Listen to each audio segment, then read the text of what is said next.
Bonjour et bienvenue à la formation Cactusoft pour les travailleurs de chantier. Mon nom est Benjamin et j'ai hâte de vous montrer votre nouvelle boîte à outils. Dans notre logiciel, chaque utilisateur a un rôle et chaque rôle permet d'accéder à certaines fonctionnalités du logiciel. Pour nous, un travailleur, c'est une personne qui est assignée à des chantiers et qui travaille directement sur ces chantiers. Nous souhaitons vous démontrer à quel point il est facile d'utiliser notre application et comment il pourra rendre votre vie au travail plus efficace. Vous pouvez utiliser l'application d'un ordinateur, d'une tablette ou d'un cellulaire. Pour cette démonstration, je vais utiliser la vue cellulaire sur mon ordinateur. Par courriel, on vous indiquera aussi votre lien pour la session de Cactusoft Construction de votre compagnie. Aujourd'hui, je vais utiliser la session Showroom de Cactusoft Construction avec un nom d'utilisateur type et son mot de passe. Si jamais vous oubliez votre mot de passe, vous pouvez cliquer sur le bouton « Mot de passe oublié » et entrer l'adresse courriel qui est reliée à votre compte. Des instructions vous seront envoyées par courriel et vous aideront à réinitialiser votre mot de passe.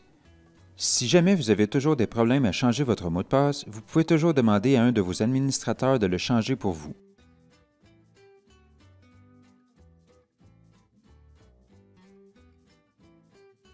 Voici la page principale de l'application. Si vous voulez changer la langue du logiciel, vous pouvez cliquer sur le menu Tiroir et sélectionner Display in English.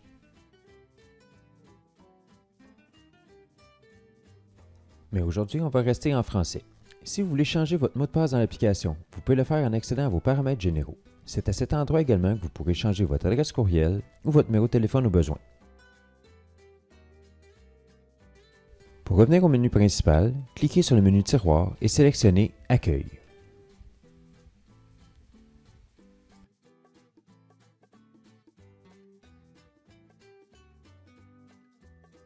En tant que travailleur, vous allez recevoir une notification de l'application vous invitant à consulter votre horaire.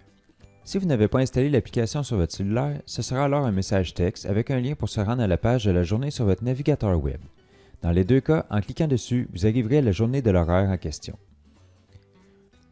Nous voyons donc demain. Je dois confirmer ma présence ou sélectionner « J'ai un conflit » si j'ai un empêchement. Mon contremaître va recevoir une notification lorsque tous les membres de l'équipe auront répondu, une notification si un membre de l'équipe a un conflit. Même chose pour le répartiteur. Vous allez également recevoir par courriel votre horaire du lendemain. Ce courriel contient alors le message à tous du répartiteur ainsi qu'un lien pour pouvoir consulter le document de l'horaire. Les contremaîtres sont en gras. On peut voir que je suis assigné sur 2 chantiers. Nous allons passer rapidement sur le PDF car toutes les informations sont aussi reflétées dans l'application. Si au courant de la journée il y a une révision d'horaire, vous recevrez alors un nouveau courriel se nommant « Changement à l'horaire » et vous aurez alors 2 liens dans ce nouveau courriel. Un étant l'horaire complet avec les modifications et l'autre étant seulement les modifications.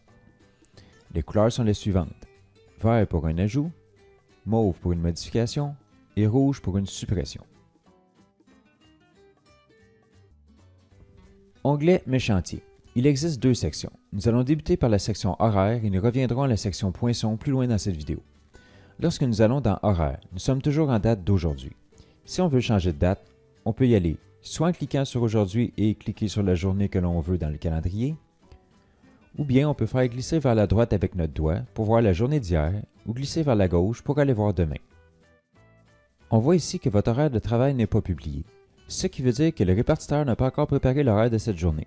Dès qu'il aura publié l'horaire, vous recevrez une notification mobile ainsi qu'un courriel pour vous indiquer que votre horaire est prêt. Revenons à aujourd'hui. Tout en haut se trouve la section Messages contenant un message d'intérêt général envoyé à tous par les répartiteurs. C'est le même qui se retrouvait dans le courriel de l'horaire reçu la veille. Si aucun message n'aurait été soumis par les répartiteurs, il n'y aurait pas eu cette section. On voit que j'ai 2 chantiers, comme c'est inscrit dans mon horaire par courriel. Le premier se nommant Façade Hôtel de Ville pour le chantier 1001-001. On voit ici une icône qui m'indique le type d'activité, le statut du chantier. On voit qu'il est à faire car ni moi ou un membre de mon équipe n'a encore indiqué qu'il avait débuté. On voit aussi qu'il est prévu à 7 heures pour une durée estimée de 4 heures. On voit ensuite les détails à savoir qui a confirmé sa présence. Le bonhomme avec un crochet désigne « Confirmé ». Le bonhomme avec un X désigne « Les conflits » et les points d'interrogation veut dire « En attente de confirmation ». On voit la note de la journée laissée par le répartiteur à notre équipe. Comme le message d'intérêt général, il se peut qu'il n'y ait pas de note de la journée. Je vois que nous sommes 3, 2 jours grâce au soleil, et qu'il y a des plans à consulter dans le projet car l'icône du compas est présente. En dessous, on voit mon 2e chantier qui est prévu à midi. Commençons par aller dans le premier chantier en cliquant dessus. En haut à gauche, c'est la flèche pour revenir au menu précédent. À droite se retrouve le trombone pour la documentation du projet.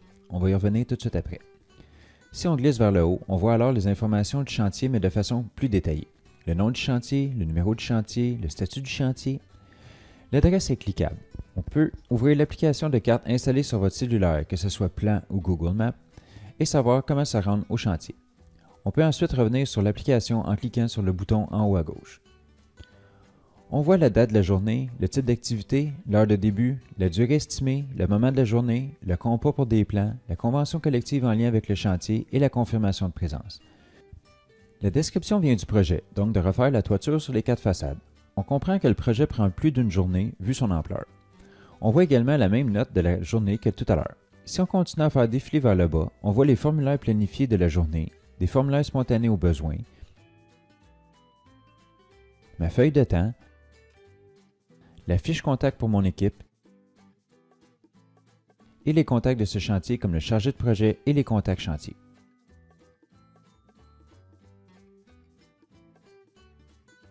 Il existe une nouvelle section champs supplémentaires. À partir d'ici, des instructions peuvent y être ajoutées ou non par votre répartiteur. Il se peut également que ce soit vide, car c'est à la discrétion de vos administrateurs. Ici, dans cet exemple, ce sont des consignes additionnelles en lien avec ce chantier.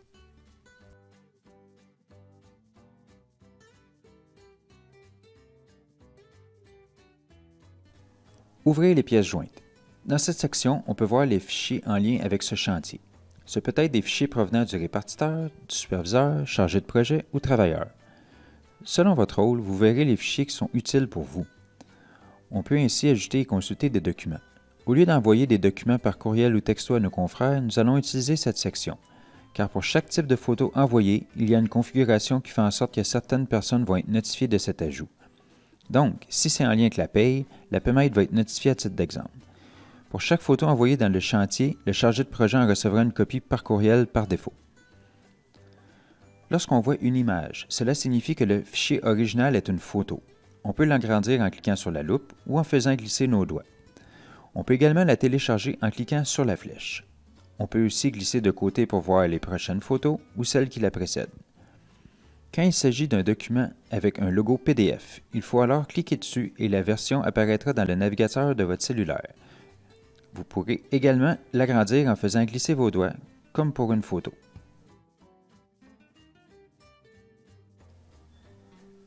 On peut également filtrer les documents. Pour ce faire, on clique sur « Afficher les filtres », une nouvelle ligne apparaît. Ensuite, cliquez sur les 3 petits points de la ligne pour ajouter des filtres. On peut regrouper les documents par journée ou par catégorie de fichiers. On peut alors ajouter des filtres et être plus précis dans nos recherches. Ici, en exemple, on va ajouter de grouper par journée et par la catégorie début de journée. Pour désactiver les filtres, il faut alors cliquer sur les X.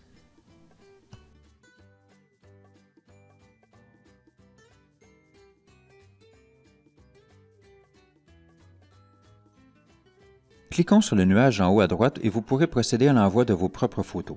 Pour ce faire, choisissez le type de fichier. Ensuite, dépendamment du type de fichier, un nom pourra être demandé ou non. S'il y a une étoile rouge, ce champ est obligatoire. Vous pouvez ensuite choisir les fichiers envoyés ou prendre une photo à l'aide de votre caméra. Il se peut qu'à cette étape, l'application vous demande d'avoir accès à votre caméra ou votre bibliothèque de photos. Il faut alors accepter. Ça ne sera demandé que la première fois que vous faites ceci dans l'application. Lorsque vous êtes prêt à envoyer les fichiers dans l'application, il faut simplement cliquer sur « Envoyer » et le document sera enregistré dans le logiciel.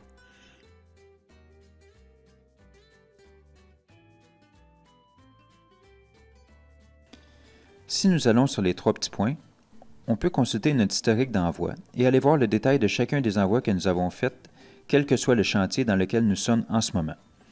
Nous pouvons alors voir la date, l'heure, le type de fichier et le détail des envois en cliquant sur « Détail ».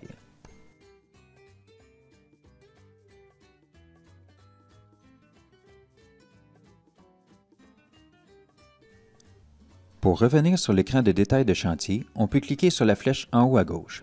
La section « Remplir un formulaire » regroupe tous les formulaires qu'on peut compléter sur le chantier, qu'ils soient planifiés, donc prévus à un moment précis dans la journée, ou spontanés, donc à notre guise et au besoin. Il est à noter que les formulaires sont configurables par compagnie, donc ici n'est qu'un exemple. Vous pouvez en avoir plus, moins, mais le principe est le même. Pour ma part, j'ai un formulaire planifié aujourd'hui à 6h45.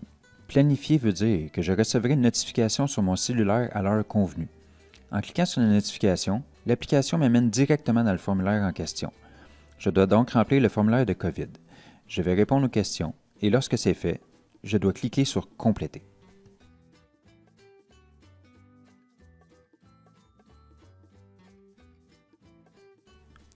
Pour la section spontanée, c'est la même chose que la section « Remplir un formulaire » dans les 3 petits points.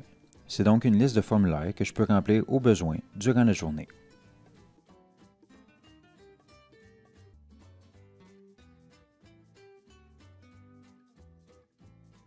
Disons qu'on veut rejoindre un membre de notre équipe et on veut l'appeler. On peut le faire directement du logiciel. Les usagers avec des étoiles en or à côté de leur nom, ce sont les chefs de groupe. Ceux avec une étoile grise, ce sont les chefs d'équipe. S'il n'y a pas d'étoile, ce sont des travailleurs. On peut appeler ou texter en cliquant sur les 3 petits points et en sélectionnant la bonne option. Au besoin, on peut appeler d'autres membres de son équipe ou un contact du chantier. La beauté de la chose, c'est que nous n'avons pas à avoir le contact déjà dans notre cellulaire, car il vient du dossier des employés ou des fiches clients. En plus, si un numéro de téléphone est changé dans l'application, il va être à jour quand vous en aurez besoin. De plus, c'est à cet endroit que je peux consulter mes formations et accueils dans l'application. Je peux voir celles qui sont actives et celles qui sont expirées. Votre feuille de temps. En tant que travailleur, j'ai plusieurs options. Je peux pointer directement dans l'application en cliquant sur « Débuter » ou je peux prendre une photo de ma feuille de temps papier. En passant par le plus, j'ai d'autres options que nous verrons plus tard, mais le choix « Absent » est maintenant rendu ici. Assurez-vous de suivre les instructions de votre bureau. Certaines compagnies veulent que les employés pointent directement ou qu'ils prennent une photo de leur feuille de temps ou que les contremaîtres pointent pour leurs travailleurs. Veuillez vous informer auprès de votre bureau de votre procédure pour le pointage. Je vais vous montrer maintenant comment tout ça fonctionne. Si je vais être absent pour ce chantier, je peux me marquer absent en cliquant sur le plus, sélectionner absent et dire oui. Ensuite, je peux cliquer sur les 3 petits points et ajouter une note qui donne des détails pour mon absence. Je vais supprimer mon absence ici pour continuer la démonstration. Si j'ai rempli une feuille de temps papier, je peux la prendre en photo et ensuite la mettre en pièce jointe ici. Ensuite, il faudra choisir où prendre la photo et lui mettre un nom ou non, c'est optionnel.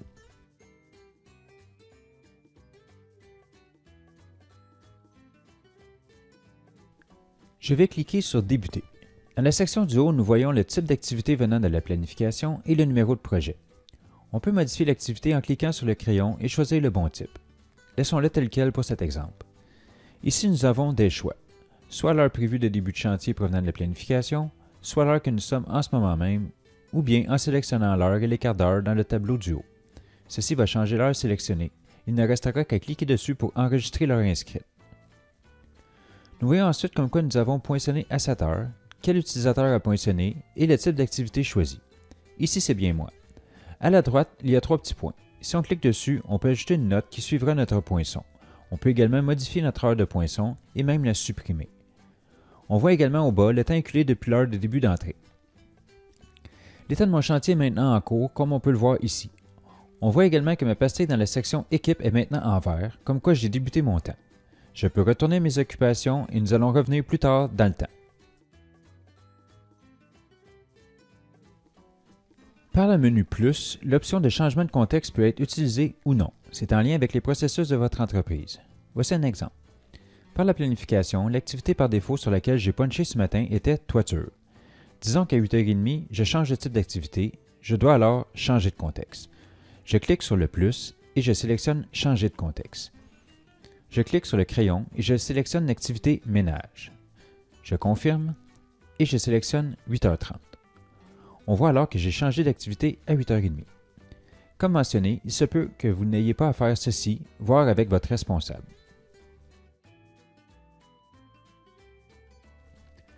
Par le menu Plus, il est également possible de marquer les pauses. Cette fonction est optionnelle et ne coupe aucun temps sur votre journée.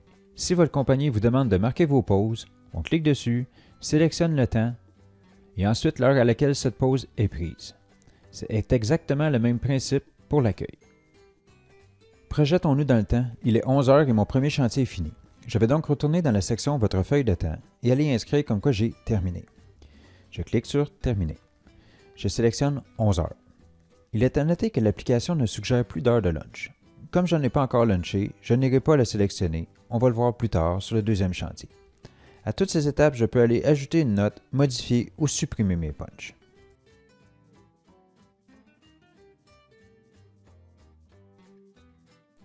La section poinçon est en lien avec le punch sans voir tous les détails de la section horaire en lien avec les chantiers. Il faut le voir comme étant une section où on ne voit que les événements du punch. Cette section est remplie au fur et à mesure de vos actions dans le logiciel. On peut donc voir qu'en ce moment, j'ai entré à 7 heures sur le projet façade hôtel de ville en activité toiture, ensuite qu'à 8h30 j'ai changé d'activité pour du ménage et que je suis parti à 11 heures. Il est également possible de faire toutes les actions du punch à partir d'ici et on le verrait également dans la section horaire.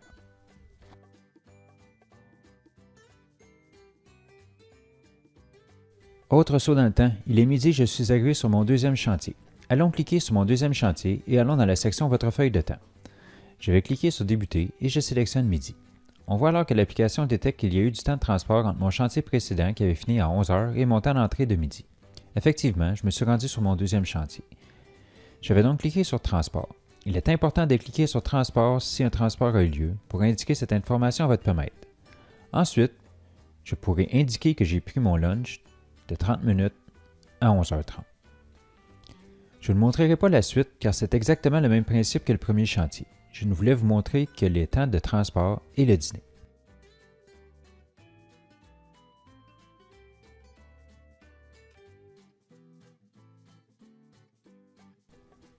Si vous ne voulez pas vous questionner sur les temps de transport, il est possible de ne pas les entrer. Pour ce faire, vous n'avez qu'à mettre l'heure de début du prochain chantier à la même heure que l'heure de fin du précédent. Dans la vue poinçon, on verra alors que c'est un changement de projet et le reste est pareil.